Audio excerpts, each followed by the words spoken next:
जय हिंद। स्वागत है आप सभी का तक्षशिला डिफेंस एकेडमी के ऑफिशियल यूट्यूब चैनल पर। आप सभी एनडीए एग्जाम की तैयारी में लगे हुए होंगे। मुझे उम्मीद है कि आप अपनी तैयारी को फाइनल टच दे चुके होंगे। अब आपको कुछ भी नया पढ़ने की जरूरत नहीं है या कुछ भी नई चीजें करने की जरूरत नहीं है, लेकिन हाँ, अगर आप पढ़ाई को बिल्कुल रोक देते हैं तो शायद आपके सामने दिक्कत आएगी, आपका मोमेंटम थोड़ा सा ब्रेक हो सकता है। फॉर दैट थिंग आपको कुछ एक क्वेश्चंस की प्रैक्टिस करते रहना चाहिए। इसी सीरीज में आज की क्लास में हम डिस्कस करने वाले हैं एनडीए एग्जाम में आने वाले इंग्लिश सेक्शन के क्वेश्चंस को।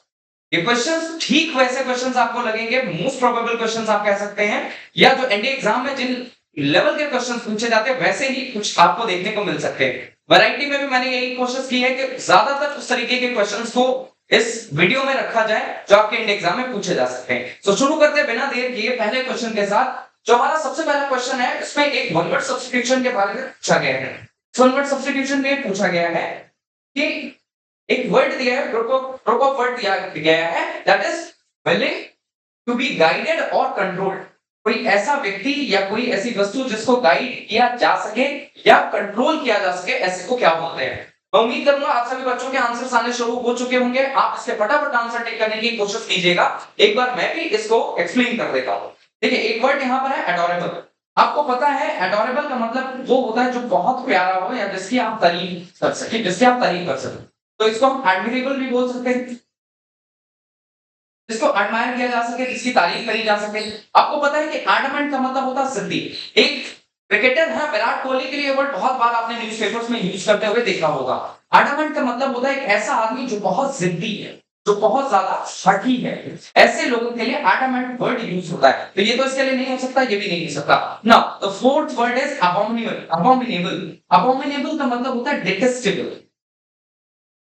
डिटेस्टेबल का मतलब एक ऐसी चीज जिससे आप नफरत करें, जिससे आप घृणा करें। तो इन तीन ऑप्शंस को तो हमने एलिमिनेट कर दिया। चौथा ऑप्शन हमारा कौन सा बचा, दैट इज एमेनेबल। एमेनेबल का मतलब होता है एग्रीएबल।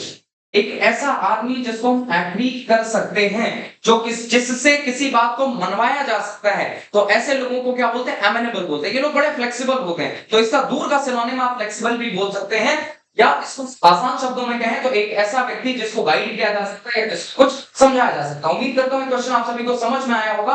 अगेन एक इडियम है जिसका मतलब है गेट आउट ऑफ हैंड। अब इससे आसान तो मुझे नहीं लगता कि आपको कोई इडियम देखने को मिलेगा। गेट आउट ऑफ हैंड का मीनिंग क्या है, फटाफट तो सोचने की कोशिश कीजिएगा। ठीक है, फॉल फ्रॉम हैंड तो नहीं होगा, हाथ से गिर जाना, इसका मीनिंग नहीं हो सकता। एक और चीज का ध्यान रखिएगा, ज्यादातर इडियम्स एंड फ्रेजेस में ये तरीका लगता है कि जो लिटरल मीनिंग आपको लगेगा। गेट आउट ऑफ हैंड का मतलब हाथ से कुछ निकल जाना, है ना। या कई बार ऐसे वर्ड्स आते हैं जिनमें आपको लगेगा कि लिटरल मीनिंग ही ऐसा कुछ हो सकता है, पर ध्यान रखिएगा ज्यादातर जगहों पर फिगरेटिव मीनिंग का ज्यादा इस्तेमाल किया जाता है। गेट आउट ऑफ हैंड का मतलब फॉल फ्रॉम हैंड्स तो नहीं होगा, हैंड्स शुड बी क्रॉस्ड ये भी नहीं होगा। ठीक है, कीप कंट्रोल ऑफ हैंड मतलब हाथों को काबू में रखना, ये भी नहीं होगा। बी ऑप्शन इसका ठीक होगा, गो आउट ऑफ कंट्रोल। कोई चीज जब आपके कंट्रोल से बाहर निकल जाए तो हम उसको बोलते हैं that is out of hand, हाथ से दूर हो जाना। चलिए, उम्मीद करता हूं सारे क्वेश्चंस आप सभी को समझ में आ रहे होंगे। बड़ा अच्छा क्वेश्चन है। चंदा always annoys everyone by praising herself all the time। इसके लिए एक बड़ा अच्छा वर्ड होता है। इस वर्ड को कमेंट करके आप सभी बताइएगा, जो खुद की तारीफ करता है उसको क्या बोलते हैं, है ना। खुद की तारीफ करने वाले आदमी को हम क्या बोलते हैं। अब इसके लिए इडियम्स देखिए क्या क्या हम इसमें सेंटेंस इंप्रूवमेंट में कर सकते हैं, या फिर हम इस पे सब्स्टिट्यूशन क्या कर सकते हैं। Crying over the spilled milk का मतलब होता है जब कोई काम हो जाए उसके बाद में उस पर रोना, या उसके बाद में उस पर चिल्लाना या उस पर परेशान होना। मान लीजिए आप अभी तैयारी ना करें, एनडीए का एग्जाम आप देकर आए और देने के बाद में आप परेशान हो, तो इसका मतलब होगा you be crying over spilled milk, मतलब जो काम हो चुका है उस पर परेशान होना। तो ये तो नहीं करना। कैचिंग वंस आईज, इसका मतलब है कोई चीज जो बड़ी कैप्टिवेटिंग है, जो आपको पसंद है, जो बड़ी चार्मिंग हो, एल्यूरिंग हो, है ना। अगला है facing the music. Facing the music का मतलब होता है to bear the consequences. Bear the consequences. आपका ही सर इसका मतलब क्या, इसका मतलब किसी भी काम का दुष्परिणाम भुगतना, या किसी भी चीज के जो रिजल्ट्स होते हैं उनको भुगतना। तो ये भी ऑप्शन इसका चला गया।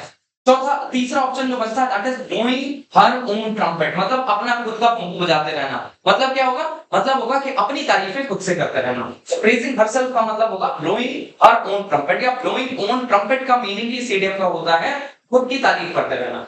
उम्मीद करता हूं आप सभी को ये चीजें समझ में आ रही होंगी। बड़ा आसान सा अगला क्वेश्चन है। ऐसे क्वेश्चंस आपको देखने के लिए मिल जाते हैं वन वर्ड सब्स्टिट्यूशन में। One who makes and sells sweets and pastries. आप सभी अक्सर जाते रहते हैं, बेकर के पास में जाते रहते हैं और उससे ये सारी चीजें आप लेते रहते हैं, स्वीट्स भी लाते हैं, पेस्ट्रीज लाते हैं, केक लाते हैं। तो ग्रोसर तो नहीं होगा अगर आप ध्यान से देखिए, क्योंकि ग्रोसर वो आदमी जो ग्रोसरीज वगैरह बेचता है, तो ये ऑप्शन आपका कैंसिल हो जाएगा। बार्बर का मतलब वो आदमी जो आपके बाल काटता है, ये भी नहीं होगा। Cobbler, cobbler meant my shoes, ये पोएम आप सभी ने बचपन में बहुत बार पढ़ी होगी। तो कॉबलर वो होता है जो आपके शूज को मेंट करता है, जो जूतों को सिलता है। कन्फेक्शनर बोलते हैं या फिर बेकर भी बोल सकते हैं, जो बेकरी का काम करता है उसको कन्फेक्शनर बोलते हैं। आपने लिखा भी देखा हुआ होगा कन्फेक्शनरी या फिर बेकरी, मतलब जहां पर स्वीट्स या फिर पेस्ट्रीज वगैरह बनाए जाते हैं और बेचे जाते हैं। चलिए, उम्मीद करूंगा ये सारे क्वेश्चंस आप सभी को समझ में आते हैं। चलिए, now question number 5 it says please ask the dog to get off my couch। कुत्ते को बोल दीजिए कि वो, अब कुत्ते को कुत्ता बोलना भी कई बार क्या होता है कि लोग बड़ा ऑफेंड हो जाते हैं। गेट ऑफ माय काउच, मेरे काउच से अलग हो जाए, दूर हो जाए। आपको पता है बेटा कि ये जो ऑफ है, ये वाला ऑफ आपका प्रेपोजिशन कब यूज होता है? आप बोलोगे सर रिलेशन बताने के लिए यूज होता है। कहीं पर रिलेशन बताने के लिए यूज करते हैं, लेकिन ओ डबल एफ ऑफ का मीनिंग क्या होता है? किसी चीज से अलग होने के लिए यूज करते हैं, डिटैच होने के लिए यूज करते हैं। अब एक बात को और मेरे ध्यान से समझिएगा, ये काउच जो है यहाँ पर एक नाउन है, तो नाउन से पहले कभी भी इसके लिए प्रोनाउन नहीं आ सकता इसको क्वालिफाई करने के लिए। मतलब यहाँ पर एक पॉजेसिव एडजेक्टिव ही आना चाहिए, और माइन जो है प्रोनाउन है, तो ये तो नहीं होगा। ये वाला माइन भी प्रोनाउन है, ये भी नहीं होगा। नो सब्स्टिट्यूशन भी नहीं करेंगे। Get off my couch, get off का मतलब अलग हो जाना, दूर हो जाना, और माय पॉजेसिव एडजेक्टिव इस नाउन को क्वालिफाई करने के लिए यहाँ पर आएगा। उम्मीद करूंगा मैं कि आप सभी को ये बात समझ में आ रही होगी, आप क्वेश्चंस को अटेम्प्ट कर पा रहे होंगे। चलिए, now the next question is one who draws और प्रोड्यूसेस मैप। एक ऐसा व्यक्ति जो मैप्स बनाता है, जो मैप्स ड्रॉ करता है, हम उसको क्या बोलते हैं? फटाफट आंसर करने की आप सभी कोशिश कीजिए। क्या बोलते हैं उसको? फोटोग्राफर बोलते हैं, डिजाइनर बोलते हैं, ड्राफ्ट्समैन बोलते हैं, या कार्टोग्राफर बोलते हैं? आपको पता है कि फोटोग्राफर तो इसका नहीं होगा, जो फोटोज वगैरह कैप्चर करता है उसको फोटोग्राफर बोलते हैं। डिजाइनर का मतलब जो डिजाइन्स बनाता है। ड्राफ्ट्समैन का मतलब जो ड्राफ्ट्स बनाता है, जो मसले तैयार करता है, वो भी नहीं होगा। बचेगा कौन? कार्टोग्राफर। इसको आप चार्ट से भी याद रखिएगा, चार्ट से भी याद रखिएगा कि चार्ट जो ड्रॉ करेगा, याद करने के लिए आप बोल सकते हैं चार्टोग्राफर, और होगा क्या वास्तविकता में? Cartographer. Cartography is a skill जहां पर आप मैप्स वगैरह बनाते हैं, ठीक है? तो कार्टोग्राफर का सही आंसर होगा, जो मैप्स बनाता है या मैप्स को ड्रॉ करता है, हम उसको कार्टोग्राफर बोलते हैं। नाउ अगला और बड़ा अच्छा वर्ड है a group of singers in a church. आपने अक्सर देखा होगा कि जब चर्च में लोग प्रेयर करने के लिए जाते हैं, तो वहां पर कई सारे लोग एक साथ खड़े होकर कोई ना कोई म्यूजिक प्ले करते रहते हैं, कुछ गाते रहते हैं। उस म्यूजिक ग्रुप को हम बोलते क्या है? ये वन वर्ड सब्स्टिट्यूशन में ऐसे क्वेश्चंस आपसे पूछे जा सकते हैं। क्या कॉयर बोलते हैं, बैंड बोलते हैं, होस्ट बोलते हैं, या फिर ट्रूप बोलते हैं? अब आप सभी फौज के लिए जाने, आपको पता है ट्रूप्स हम किसको बोलते हैं? हम सेना के लिए वर्ड इस्तेमाल करते हैं, फौजियों के लिए इस्तेमाल करते हैं। तो ट्रूप तो नहीं होगा। होस्ट का मतलब कोई जब किसी कार्यक्रम का आयोजन करता है, तो जो आयोजक होता है, जो होस्टिंग कर रहा होता है, जो सबकी अवगत करता है, जो सबको वेलकम करता है, हम उसको होस्ट बोलते हैं। तो ये भी नहीं होगा। बैंड हम म्यूजिशियंस के लिए इस्तेमाल करते हैं, जो इन जनरल म्यूजिक वगैरह बजाते हैं, उनके लिए हम बैंड का इस्तेमाल करते हैं। तो बैंड भी नहीं होगा। इसका सही आंसर जो होगा that would be coir. Coir का मतलब a group of musicians at any church. Church में जो लोग एक साथ खड़े होकर गाना गाते हैं या जो म्यूजिक प्ले करते हैं, उस पूरे ग्रुप को हम क्या बोलते हैं? कॉयर। अगर आप सभी को ये वीडियो पसंद आ रही हो तो आप वीडियो को लाइक कर सकते हैं, कमेंट करके, और इसमें हम बता सकते हैं कि हम आपको और क्या-क्या चीजें प्रोवाइड करवा सकते हैं। उसके साथ-साथ आप हमारे चैनल को सब्सक्राइब भी कर सकते हैं। The next question is leisure. इस वर्ड का आपको क्या बताना है भाई? एंटोनिम बताना है। अब लेजर का मतलब क्या होता है? अगर आप सभी को पता हो, फटाफट आंसर कीजिएगा। लेजर का मतलब क्या हो सकता है? और स्पेशली हमें ये देखना पड़ेगा कि सेंटेंस के मीनिंग के हिसाब से रिप्लेस भी करना है। He was relaxing and enjoying last week in Spain, but now he is working hard for the firm। अब इसमें से पूछा गया इस सेंटेंस में से लेजर का एंटोनिम क्या हो सकता है? लेजर का मतलब होता है खाली, है ना? खाली का मतलब जब आप कोई भी काम नहीं कर रहे हैं, जैसे आपने एक अक्सर सेंटेंसेस पढ़े होंगे, जब आप वर्ड एसोसिएशन टेस्ट करते हैं, बैट करते हैं, और वहां पर ये वर्ड आ जाता है लेजर, तो आप अक्सर लिखते हैं हॉबी या कोई भी एक्टिविटी जो आप पसंद करते हैं यूटिलाइजेस लेजर टाइम। मान लीजिए किसी को कोई स्किल का शौक है, मान लीजिए किसी को म्यूजिक का शौक है, तो लिखता है म्यूजिक यूटिलाइजेस लेजर टाइम, मतलब खाली समय। जब आप कुछ नहीं कर रहे होते उस समय को खाली समय बोलते हैं। तो लेजर का भी मतलब होता है जब खाली होते हैं। तो एंजॉयिंग तो नहीं होगा, है ना? रिलैक्सिंग भी नहीं होगा, हार्ड भी नहीं होगा। बचेगा कौन सा? वर्किंग। वर्किंग का मतलब जब आप कुछ काम कर रहे हैं। लेजर का मतलब होता है जब आप खाली टाइम में हैं। नाउ ये बड़ा अच्छा वर्ड है, इसमें जो 4 वन वर्ड सब्स्टिट्यूशन दिए हुए हैं, ये एक्सप्लेन मैं करूंगा, आपको समझ में भी आएगा और आपको क्वेश्चन भी करने में मजा आएगा। One who does not tire easily, एक ऐसा आदमी जो जल्दी से नहीं थकता है। आप सभी के अंदर ये स्किल जरूर होनी चाहिए। आप अगर कॉम्पिटिटिव एग्जाम्स की तैयारी कर रहे हैं, खास करके इंडियन आर्म फोर्सेस के लिए खुद को प्रिपेयर कर रहे हैं, तो ये स्किल आप में मस्ट है, होना ही चाहिए। Now the first word is infallible, second is indefatigable, third is inevitable and fourth is indelible। फटाफट कोशिश कीजिए कि इनमें से कौन सा ऑप्शन हो सकता है। देखिए, सबसे पहले इंडेलिबल। इंडेलिबल का मतलब होता है कोई ऐसा दाग या कोई ऐसा स्टिग्मा जो हटाया नहीं जा सकता, जो मिटाया नहीं जा सकता, उसको क्या बोलते हैं? इंडेलिबल। मतलब किसी ने कुछ ऐसा काम कर दिया जो हटाया ही नहीं जा सकता, कोई स्टिग्मा लगा दिया या कुछ भी ऐसा जिसको रिमूव नहीं किया जा सकता, that would be indelible. Inevitable का मतलब होता है something that can't be postpone, जिसको टाला ना जा सके, जिसको अवॉइड ना किया जा सके, उसको बोलते हैं इनएविटेबल। आप काट के बोलेंगे हिंदी में, है ना, जिसको टाला नहीं जा सके। इनफॉलिबल का मतलब, देखिए, इन मतलब नहीं, फॉल मतलब गिरना, जो कभी गिरे ही ना। हम सब जब बचपन में चलना शुरू किए, हमने साइकिल चलाना सीखा या हमने कोई भी एक्टिविटी करी, तो हम गिरे, हम हारे, हमें चोट लगी। तो होता क्या है, एक ऐसा भी व्यक्ति हो अगर कोई जो कभी ना हारे, कभी ना गिरे, मतलब जो कभी मिस्टेक्स ही ना करे, जो कभी हारे ही, इनविंसिबल हो जाए। Infallible, one who does not commits any mistake, जो इनविंसिबल हो, मतलब जो गलतियां नहीं करेगा, वो अजेय होगा, वो कभी हारेगा नहीं। One who does not commits any mistakes, one who does not commit mistakes, तो हम उसको क्या बोलेंगे? हम उसको बोलेंगे इनफॉलिएबल। बच्चों बचा कौन सा वर्ड? वर्ड बचा सेकंड, इंडिफैटिगेबल। इसका एक बड़ा अच्छा सिनोनिम होता है रिलेंटलेस। रिलेंटलेस मतलब जो कभी रुके ना, जो कभी आराम ना करे, उसको क्या बोलते हैं? इंडिफैटिगेबल बोलते हैं। उम्मीद करता हूं ये वर्ड भी आप सभी को समझ में आया होगा। इंडिफैटिगेबल का मतलब होता है रिलेंटलेस, जो कभी रुके ना, तो कभी थके नहीं ना। अगेन आपको एंटोनिम बताना है इस वर्ड का। कंक्लूसिव, आपको पता है कंक्लूजन का मतलब क्या होता है? कोई चीज जो बड़ी क्लियर है ना, जो बहुत फाइनल है, एकदम लास्ट ऑप्शन में जो आ रही है। तो कंक्लूसिव का एंटोनिम क्या हो जाएगा? देखिए, क्लियर तो इसका सिनोनिम हो जाएगा। कंक्लूसिव मतलब फाइनल, जो ऑलरेडी डिस्कस किया जा चुका है। अनडिनाइबल, जिसको मना ना किया जा सके, जिसको डिनाई ना किया जा सके, तो ये तो इससे कोई रिलेवेंस नहीं रखता। डिसाइसिव मतलब जिसको डिसाइड किया जा सके। बचा कौन सा? एम्बिगुअस। अब एम्बिगुअस के सिनोनिम्स आप सभी को कमेंट सेक्शन में लिखने क्या क्या हो सकते हैं, मैं बता दूंगा। एम्बिगुअस का मतलब कोई ऐसी चीज जिसका मीनिंग क्लियर ना हो, जो कंफ्यूजिंग हो, ठीक है, कंफ्यूजिंग हो, जो विशी-वाशी हो, जो अनडिसाइडेड हो, तो उसको हम क्या बोलते हैं? एम्बिगुअस बोलते हैं। एम्बिगुअस का मतलब कंफ्यूजिंग होगा, है ना, जो क्लियर ना हो, जिसका मीनिंग आपको समझ में ना आए। चलिए आगे बढ़ते हैं। My grandmother has been lives in Shimla since her childhood days. इसमें एक एरर है ग्रामेटिकल, बहुत आसान एरर है, आप सभी आसानी से कर लेंगे। ऐसे क्वेश्चंस आपको मॉक टेस्ट में देखने के लिए मिल जाएंगे, देखकर आपको आइडिया लग जाएगा कि लिव्स की जगह पे क्या होगा? लिविंग होगा, क्योंकि हैज बीन के बाद में लिव्स नहीं होता है। आज भी अच्छा सॉरी, आपसे पूछा गया कि कौन से सेक्शन में एरर है, तो ये वाले सेक्शन में एरर। ऑप्शन ए सही है, लिव्स की जगह पर क्या हो जाएगा? लिविंग हो जाएगा।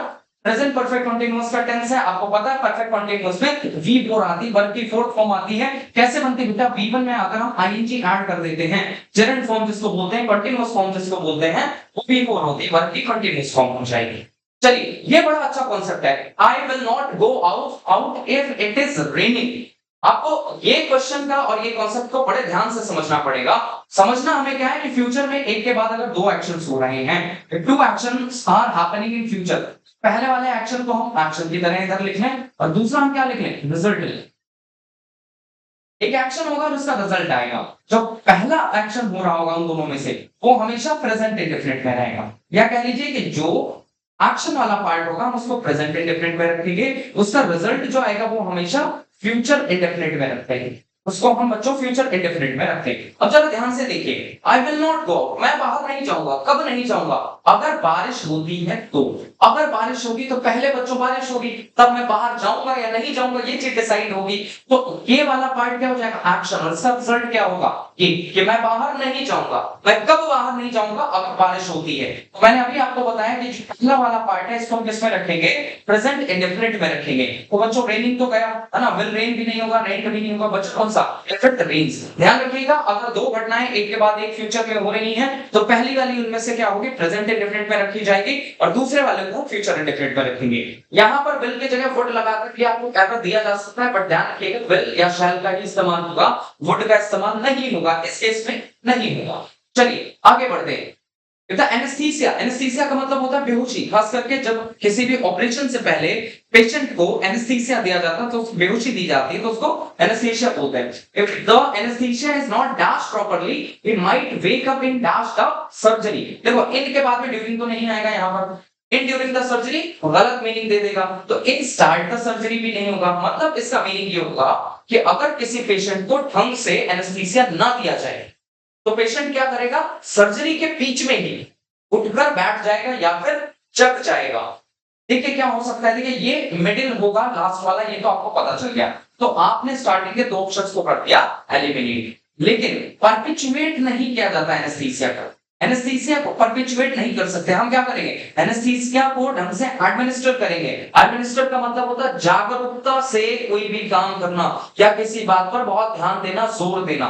तो अगर एनेस्थीसिया को एडमिनिस्टर ढंग से नहीं किया गया तो पेशेंट क्या करेगा, सर्जरी के बीच में से ही जग जाएगा। तो बच्चों यहाँ पर एडमिनिस्टर्ड और मिडिल आएगा, ध्यान रखिएगा। उम्मीद करूंगा ये क्वेश्चंस आप सभी के लिए एक आई ओपनर जैसे होंगे, या आप इसको ऐसे भी कंसीडर कर सकते हैं कि आपके एग्जाम ओरिएंटेड क्वेश्चंस हैं। नेक्स्ट क्वेश्चन पे आते हैं, select the wrongly spelled word. आपको बताना इन चारों में से किसकी गलत स्पेलिंग है। अब तुम इसमें आसानी से धोखा खा सकते हो क्योंकि हमारी आदत होती है वर्ड्स की स्पेलिंग को सही ढंग से पढ़ने की, छोटी छोटी मिस्टेक्स कई बार मिस हो जाती है, ध्यान से पढ़ना है। इनइक्वालिटी सही लिखा है, INEQUALITY, ये तो ठीक है। इन्फ्लुएंस भी ठीक लिखा हुआ है। इंडिपेंडेंस में ध्यान रखिएगा यहाँ पर ई रहता है, कई बार लोग ए लिखकर गलती कर देते हैं, हमसे लिखने में स्पेलिंग मिस्टेक हो सकता है, तो ये भी सही। बचा कौन सा, ये वाला, क्योंकि सी के बाद में बच्चों यहाँ पर आई होना चाहिए। आगे लिख देता हूं, समझ में आए।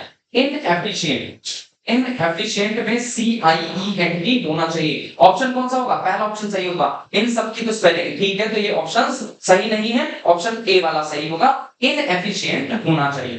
चलिए आगे बढ़ते हैं। Again select the wrongly spelled word.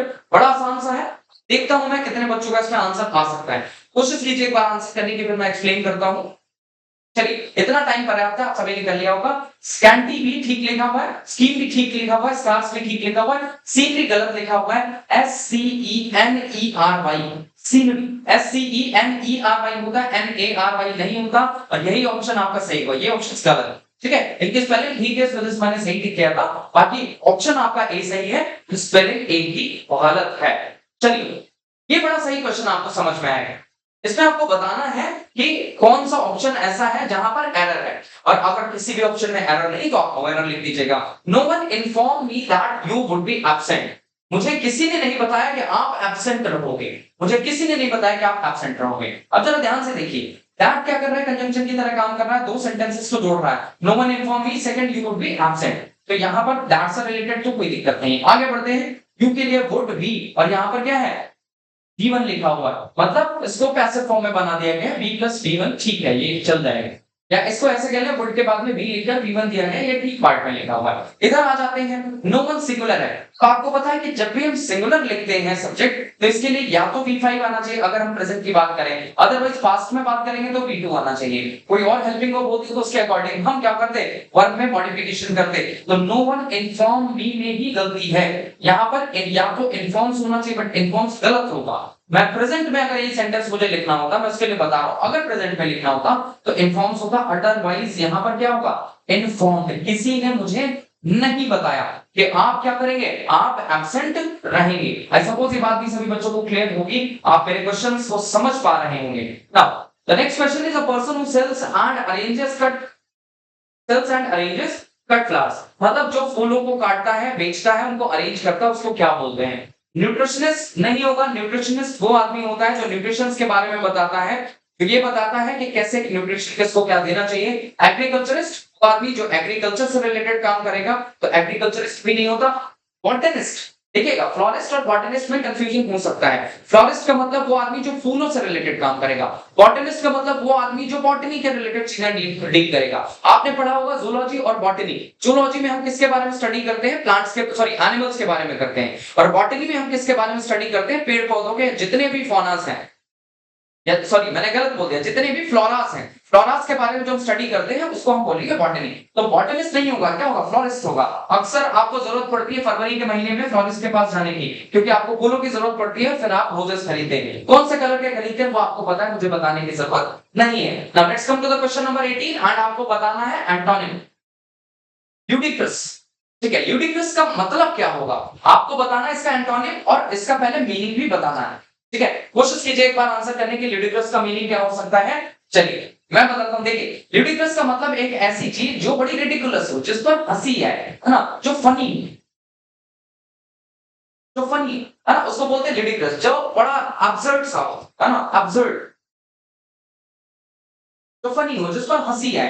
तो रेडिकुलस तो इसका सिनोनिम हो जाएगा, तो रेडिकुलस तो होने सारा। इनसेन का मतलब होता है बेवकूफी भरा, है ना, कुछ ऐसा जिसको हम कह सकते हैं कि फुलिशनेस से रिलेटेड हो, तो ये भी दूर का सिनोनिम हो जाएगा, ये भी नहीं का। पैथेटिक का मतलब होगा बड़ा ही गंदा, बड़ा ही गंदा, जिस पर आपको बड़ी पिटी है, दया है, बुरा लगे देखकर, वो पैथेटिक हो जाएगा, गंदा हो सकता है। बचेगा कौन सा, वाइज। वाइज का मतलब क्या होगा, श्रूड, है ना,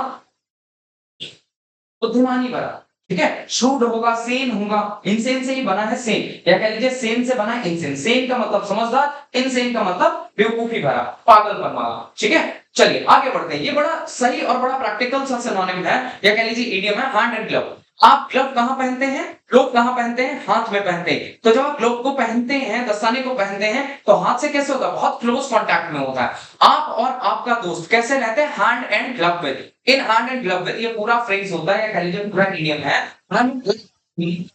इससे नहीं होगा, डिस्करेज नहीं होगा, एनिमी भी नहीं होगा, क्योंकि पास पास एनिमी तो नहीं रह सकते, एनिमीज को दूर रखना पड़ता है।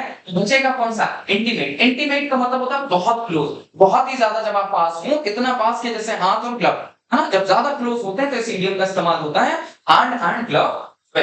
चलिए आगे बढ़ते हैं। यहां से ट्रांसग्रेशन बड़ा शानदार वर्ड है, दो रूप से मिलकर बना, इसको मैं एक्सप्लेन कर देता हूं आप सभी के लिए। ट्रांस और ग्रेस। देखिए, ट्रांस का मतलब होता है के पार, जैसे आपने वर्ड पढ़ा होगा ट्रांसपेरेंट। ट्रांसपेरेंट वर्ड आप सभी ने पढ़ा होगा। ट्रांसपेरेंट का मतलब होता है जब किसी चीज के पार आप देखने लग जाते हैं, तो उसको हम क्या बोलते हैं बच्चों, ट्रांसपेरेंट बोलते हैं, है ना। इसी तरीके से ग्रेस रूट का मतलब होता है आगे बढ़ना। जैसे आपने एक वर्ड पढ़ा होगा डाइग्रेस। डाई मतलब दो, ग्रेस मतलब आगे बढ़ना। आप सीधे जा रहे थे, अचानक से दो तरफ बढ़ने लगे, मतलब क्या हो जाना, रास्ते से भटक जाना। एक वर्ड आपने पढ़ा होगा कांग्रेस। ठीक है, कौन मीन्स साथ साथ, ग्रेस मतलब आगे साथ बढ़ना, आगे बढ़ना। तो कांग्रेस का मीनिंग क्या होता है, कांग्रेस का मीनिंग होता है जो सबको साथ लेकर आगे बढ़े। वास्तविकता में क्या है वो आपको पता है ना। इस करके बहुत सारे वर्ड्स बन सकते हैं। तो ट्रांस का मतलब होता है आगे बढ़ना, ट्रांस का मतलब होता है के पार, ग्रेस मतलब आगे बढ़ना। लेकिन कितना आगे बढ़ना, इतना आगे बढ़ जाना जितना रिक्वायर्ड भी नहीं। आपसे बोलोगे यहां तक आना था, आप यहां आ गए, मतलब इसको भी आपने क्या कर दिया, ट्रांसग्रेस कर दिया, ट्रांसग्रेस कर दिया। मतलब क्या कर दिया, किसी चीज में आप किसी रूल वगैरह को तोड़ देना, मतलब क्या कर देना। सिनोनिम पूछा गया, बिल्कुल सिनोनिम पूछा गया, तो इसका मतलब होगा वायलेशन करना किसी चीज का, मतलब रूल्स वगैरह तोड़ना। वर्च्यू आपको पता है, मतलब किसी की अच्छाइयां, जो गुण बोलते हैं उसको बोलते हैं, ये तो नहीं होगा। मेटामॉर्फोसिस आपने ज्योग्राफी पढ़ा होगा, है ना, आपने पढ़ा होगा इग्नियस रॉक और बाकी जो रॉक्स होते हैं उसमें पढ़ा होगा। रॉक सिस्टम में मेटामॉर्फोसिस होता है इग्नियस रॉक्स का, उसके बाद में दूसरे वाले जो तरीके की चट्टानें हैं वो बनती हैं। सक्सेस का मतलब आपको पता है, मुझे बताने की जरूरत नहीं। उम्मीद करता हूं ये ग्रेस और ट्रांस रूट का मतलब समझ में आया। चलो भाई आगे बढ़ते हैं। यहां से the art of cleaning and preserving animal skins. आपने देखा होगा बहुत सारे लोग काम करते हैं लेदर का। लेदर में काम क्या करना होता है, एक तो एनिमल्स की स्किन्स निकालते हैं, उसके बाद क्या करते हैं उसको प्रिजर्व करते हैं। कुछ लोग उस पर डाई करने का, कलर करने का काम करते हैं। जो लेदर के जैकेट वगैरह आप पहनते हैं, वॉलेट पहनते हैं, शूज पहनते हैं, सॉरी वॉलेट रखते हैं, वॉलेट पहनते नहीं सब, वॉलेट रखते हैं या शूज पहनते हैं, इसके लिए इस्तेमाल। अब ये वर्ड बड़ा शानदार है, एटिमोलॉजी। अगर आपने वर्ड्स को, वोकैबुलरी को एटिमोलॉजिकली पढ़ लिया तो आप कभी नहीं भूलेंगे। जैसे मैंने अभी ट्रांसग्रेशन पर पढ़ाया, ट्रांसग्रेशन में मैंने ये बताया कि किसी वर्ड की शुरुआत कैसे हुई, बना कैसे। तो एटिमोलॉजी का मतलब होता है study of origin of words. ठीक है, study of origin of words, कि किसी भी शब्द की शुरुआत कहां से हुई, इसकी हिस्ट्री क्या थी, है ना। तो इसको बोलते हैं एटिमोलॉजी। टैक्सोनॉमी का मतलब होता है नोमेनक्लेचर या system of naming things, system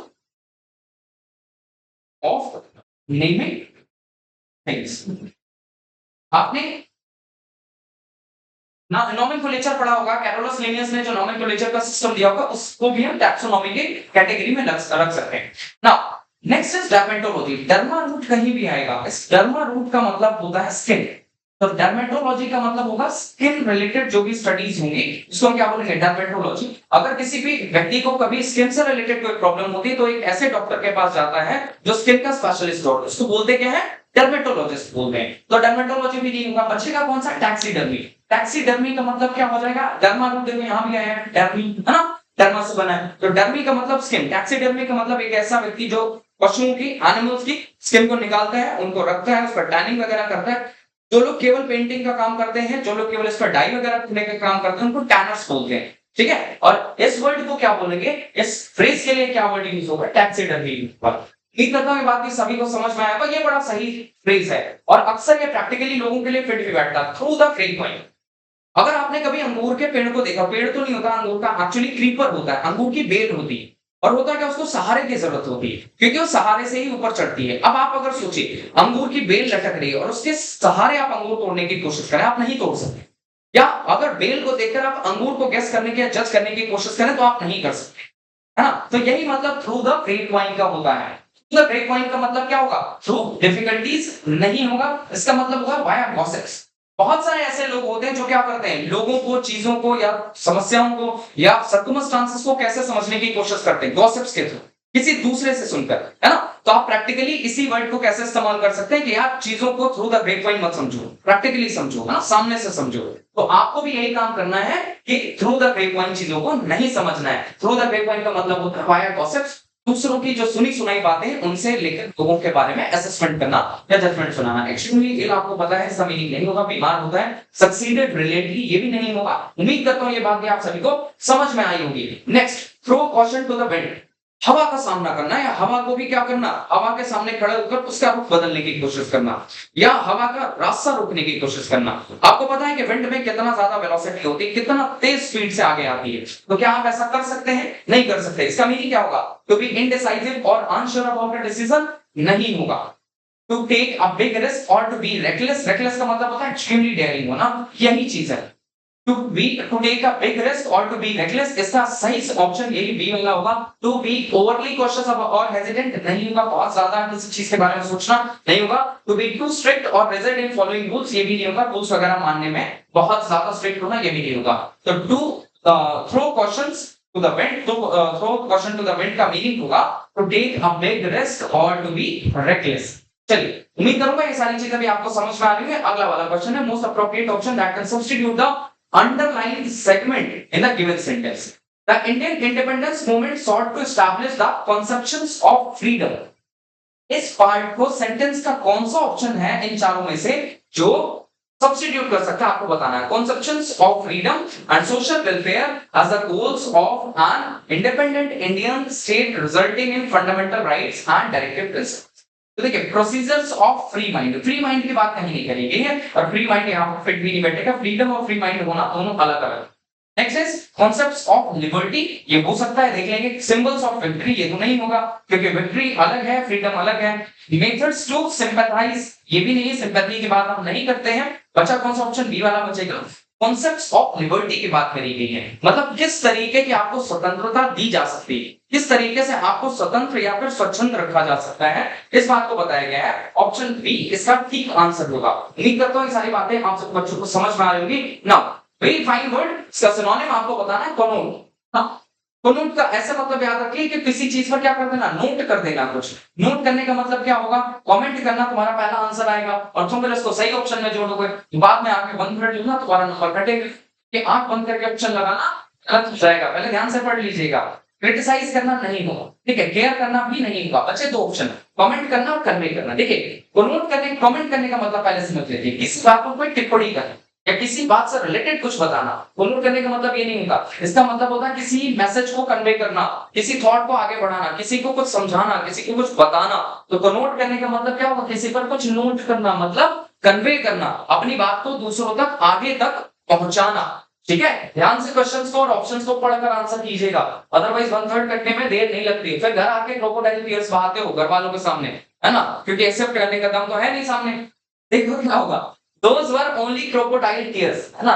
तुम्हें पता है बच्चों की क्रोकोडाइल टीयर्स आदमी कब बहाता है, बहुत अच्छे से तुम रिलेट कर पाओगे। तो माइल्ड रिग्रेट तो इसका मतलब नहीं होगा कि थोड़ा दुख होना, है ना, ऐसा तो नहीं हो सकता। चलो वेरी ग्लूमी जो बहुत दुखी हो, बहुत सैड हो, ये भी नहीं होगा। मगरमच्छ क्या कहते हैं ना, घड़ियाली आंसू आंसू मत बहाओ। तो इसका मतलब क्या होगा, प्रिटेंडेड सैडनेस। बस केवल ना दूर दूर से महसूस करा, हाँ बड़ा दुख है, बड़ा दुख है, घंटा कोई दुख नहीं है। प्रिटेंडेड सैडनेस मतलब एक बनावटी दुख, है ना, या फिर बनावटी आंसू होना, उसको क्या बोलते हैं, क्रोकोडाइल टीयर्स बोलते हैं। चलो समझ में आ गया होगा घड़ियालों। आगे बढ़ते हैं। This novelist is known for his वर्बोसिटी।